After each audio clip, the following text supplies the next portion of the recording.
Ya karena kebenaran apabila diberikan pasti akan membawa sebuah konsekuensi. Hati manusia itu diciptakan oleh Allah unik. Hati manusia diciptakan oleh Allah unik. Setiap kita nih hadirnya satu, matanya seluruhnya ke saya, tapi cara memahami saya beda-beda. Ada yang apa sih maksudnya udang-udang putih atasnya merah, ini PDI kali orang. Ada lagi yang mikir di hatinya, katanya lagi ngomongin nasabnya orang Yaman tapi pakaiannya kayak orang Yaman. Ada lagi ibu-ibu tuh belah sana, kira-kira dia ini mau kawin lagi enggak ya?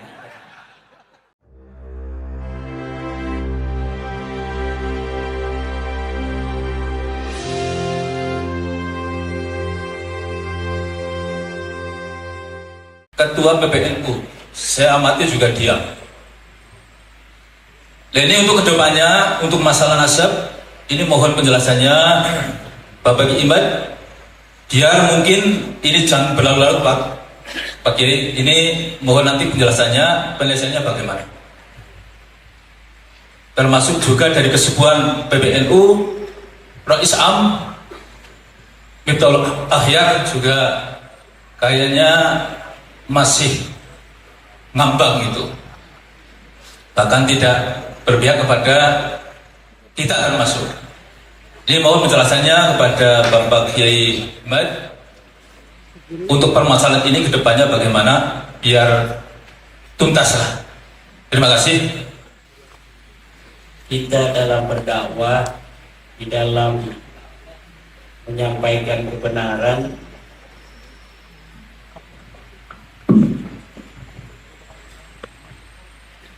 itu jangan ingin cepat-cepat selesai. Innal insana lafi khusrin illa alladhina amanu wa amilus salihati wa tawasaw bil haqqi wa tawasaw bis. Seluruh manusia dalam kerugian kecuali orang-orang yang beriman, beramal saleh dan senantiasa saling menasihati, saling berwasiat dalam kebenaran dan dalam kesabaran. Nabi Muhammad itu 23 tahun yang punya Jibril 23 tahun.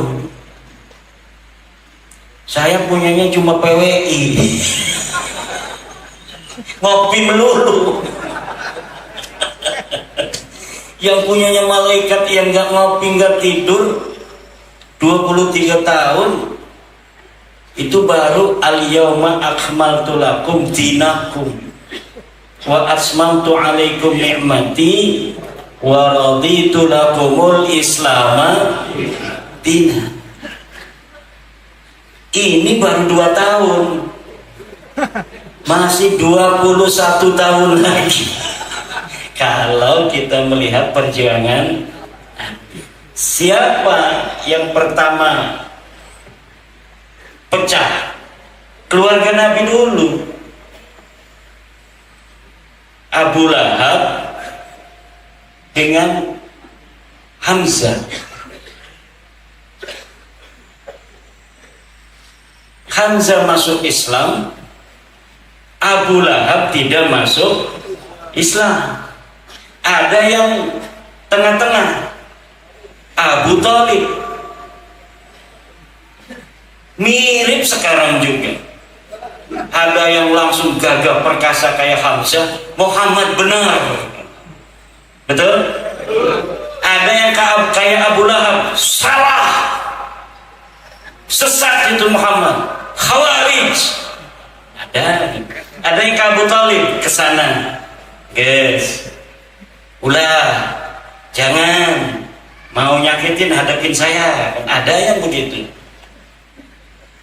Kan ada orang tua kita ngomong itu, yang pendukungnya Kiai Imad jangan mencaci Habib, caci saya. Pendukung Habib jangan caci Kiai Imad, caci saya. Pendukung Kiai Imad jangan caci Habib, caci saya. Itu Abu Thalib tuh. Abu Thalib. Kenapa? Ya karena kebenaran apabila diberikan pasti akan membawa sebuah konsekuensi. Hati manusia itu diciptakan oleh Allah unik. Hati manusia diciptakan oleh Allah unik.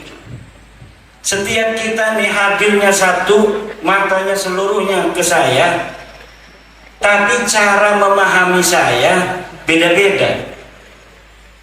Ada yang apa sih maksudnya udang-udang putih atasnya merah, ini PDI kali orang.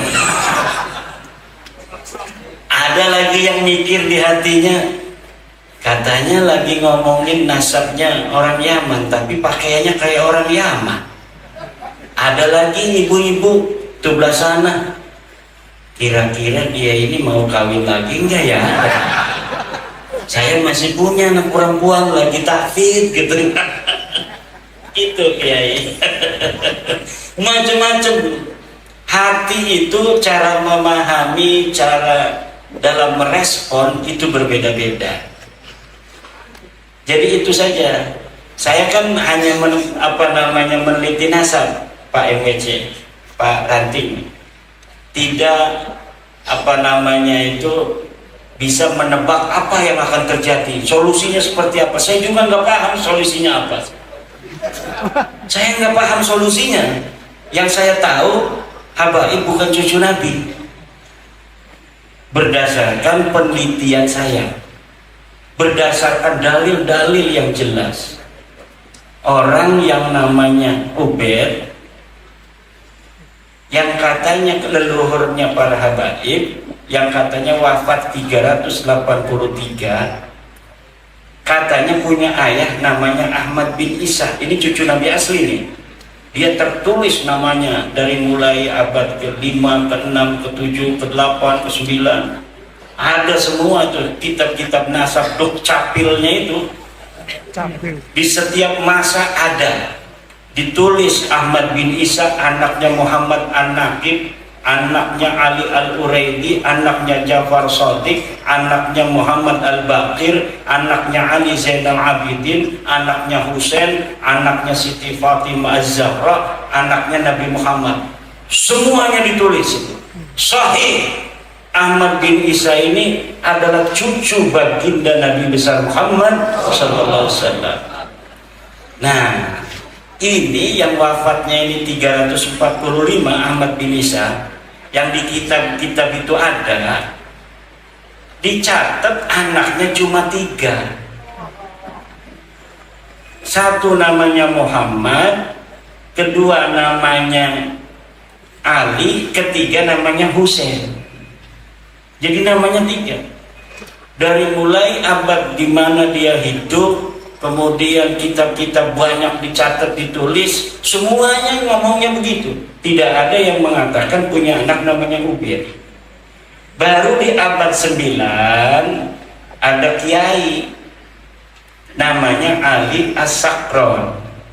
Dia nulis kitab bahwa dia namanya Ali, punya ayah namanya Abu Bakar, punya ayah namanya Abdurrahman, punya ayah namanya Maula Dawila, punya ayah namanya Ali Sahibud Darak, punya ayah namanya Ali Al-Ghayyur, punya ayah namanya Fakih Mukhaddam, punya ayah namanya Ali, punya ayah namanya Muhammad Sahib Mirbad, punya ayah namanya Alwi, punya ayah namanya Ali bin Alwi bin Muhammad, punya ayah namanya Alwi, punya ayah namanya Ubaid, punya ayah namanya Ahmad bin Isa, katanya itu di kitabnya dia tuh.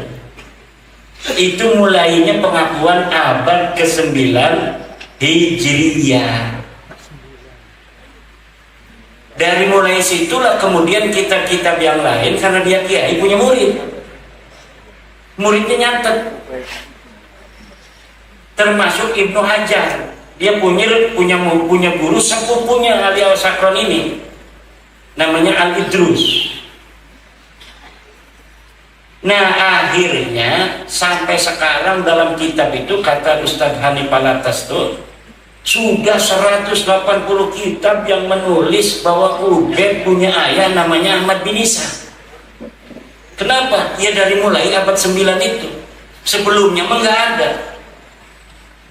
Dia tidak tahu kalau sebelumnya orang Irak, orang Iran sudah bikin kitab. Orang namanya Ahmad bin Isa ini aslinya orang Madinah. Dia cucu Nabi itu banyaknya dari kota Madinah. Nanti baru cucunya ada yang pindah, tapi nggak ada yang namanya Ubaidillah ini pindah kemana? Pindah ke Qum di Iran. Itu ada nanti cucunya Ahmad bin Isa yang pindah ke Qum di Iran. Makanya kemudian yang orang Qum ini nyatet kakek-kakek mereka, keturunan mereka ke atas. Kakek dia namanya Ahmad bin Isa punya anaknya 3 dicatat. Ini orang yang jauh di sana, Yaman. Pada abad selanjutnya 550 tahun kemudian, karena zaman dulu itu nggak kayak zaman sekarang ada YouTube, ada internet, dia nggak pernah ke sana, nggak pernah lihat kitabnya. Jadi nggak tahu kalau di sana banyak kitab yang sudah mencatat nama-nama ini. Akhirnya orang Yaman bikin sendiri setelah 550 tahun wafatnya Ahmad bin Isa, bahwa Ahmad bin Isa punya anak namanya Ubed. Ini yang kemudian kita teliti, karena sekarang kitabnya udah lengkap semua tuh di internet. Beli di pasar Kebumen kitabnya, kitab-kitab nasab nggak bakal ketemu. Karena apa? Nggak penting bagi santri. Ngapain kita bin begitu, apa untungnya kan? Tapi kalau untuk peneliti penting. Makanya saya mah langsung mesen habis 3 jutaan kitab aslinya. Jadi PDF-nya punya, kitab aslinya pun punya. Kita beli dari luar negeri. Awalnya waktu pertama nulis saya hanya pakai PDF dari internet, banyak semua kitab ada itu. Kita bisa masuk ke Leiden lewat internet. Saya pernah ke Leiden di Belanda, ternyata informasi yang ada di perpustakaan Leiden itu bisa diakses di internet. Akhirnya saya hanya mengakses dari internet aja. Kalau bapak-bapak pengen baca surat-surat Utsman bin Yahya kepada Snogronje, lihat aja tuh, masuk ke perpustakaan Universitas Leiden di internet, klik. Yang penting bisa bahasa Inggris, kalau nggak bisa pakai translate. Kemudian cari manuskrip tentang Utsman bin Yahya, keluar semua itu bagaimana surat-suratnya kepada Snogronje. Wahai tuanku yang mulia Snogronje, kalau ketemu dengan gubernur jenderal, tolong sebut nama saya agar saya nanti akan diperhitungkan oleh gubernur jenderal. Begitu ada itu yang seperti itu berdalam bahasa Arab. Karena apa? Orang Belandanya namanya Snogronje ini pinter bahasa Arab. Makanya Utsman bin Yahya nulisnya bahasa Arab. Banyak tulisan-tulisan Utsman bin Yahya, termasuk tulisan pada Syekh Nawawi. Itu bisa dilihat di perpustakaan Universitas Leiden. Tidak usah ke Belanda, cukup di perpustakaan Leiden yang ada di internet. Masuk di situ, ada yang gestaktrit, artinya tidak bisa diakses. Kalau kita belum pernah ke sana harus punya kartu. Kalau saya punya kartunya Universitas Leiden itu. Jadi saya karena pernah ke sana, saya daftar di sana sebagai anggota daripada perpustakaan Leiden. Akhirnya saya bisa mengakses seluruh apa yang ada di internet itu. Tapi kalau kita bukan anggota, ada yang ditutup, dikunci, ada yang bisa diakses. Surat Utsman bin Yahya bisa diakses siapa saja. Tapi kalau untuk manuskrip-manuskrip tertentu, banyak yang tidak bisa diakses, kecuali kita jadi anggota perpustakaan Universitas Leiden Belanda. Begitu. Bayar. Jadi kita daftarnya untuk bayar.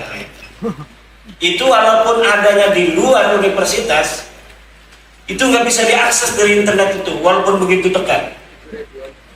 Harus anggota. Hebatnya gitu. Makanya kita harus meneliti di sana.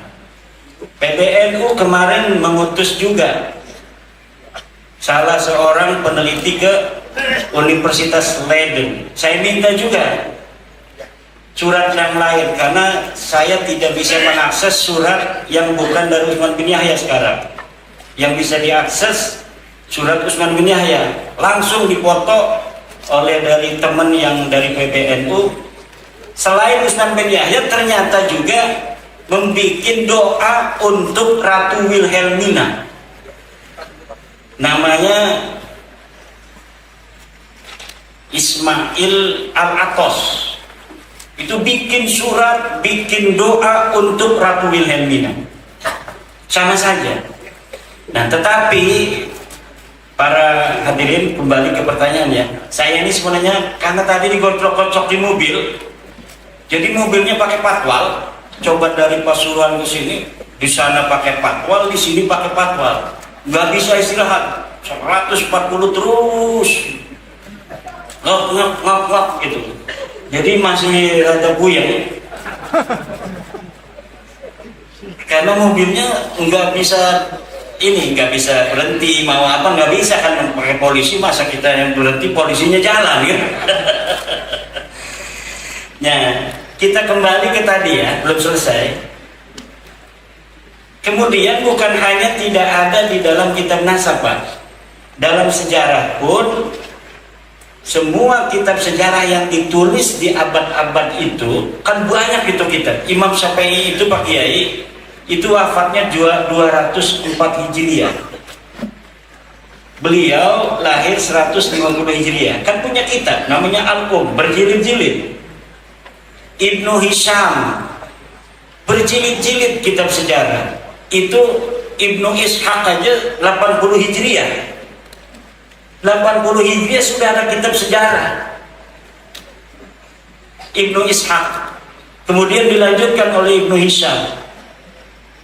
Itu di Saudi, di Mesir, di Irak, di Iran banyak kitab sejarah, termasuk di Yaman. Itu di Yaman ada Musallam al-Haji di abad ke-5 ke-6. Itu tidak ada nama-nama keluarga mereka dicatat itu. Katanya imam mujtahid mutlak. Kalau mujtahid mutlak sama dengan Imam Syafi'i. Tapi tidak ada beritanya sama sekali di kitab-kitab sejarah. Ada kitab Tabaqat al-Ulama wal Muluk, As-Suluk fi Tabaqat Ulama wal Muluk. Katanya keluarga mereka sebagai mujtahid mutlak, sebagai imam, sebagai orang-orang ulama besar, sama sekali tidak ada di sana. Jadi ini yang terjadi sebagai pengakuan yang sudah ratusan tahun, tapi ketika diminta bukti materialnya sama sekali tidak ada.